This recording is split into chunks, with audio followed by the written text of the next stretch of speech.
حضرت ابو ہریرہ رضی اللہ تعالی عنہ سے روایت ہے کہ نبی کریم صلی اللہ علیہ وآلہ وسلم نے ارشاد فرمایا، جو شخص یہ پسند کرے کہ اسے ایمان کا ذائقہ حاصل ہو جائے تو اسے چاہیے کہ محض اللہ کی رضا کے لیے دوسرے مسلمان سے محبت کرے۔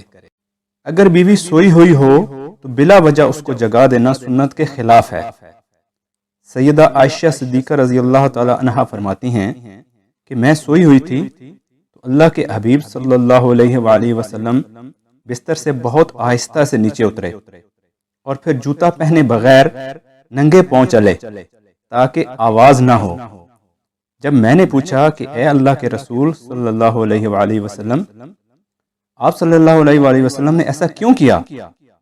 تو آپ صلی اللہ علیہ وآلہ وسلم نے فرمایا، اے عائشہ، تم سو رہی تھیں تو میرا جی چاہا کہ تمہاری نیند میں خلل نہ آئے۔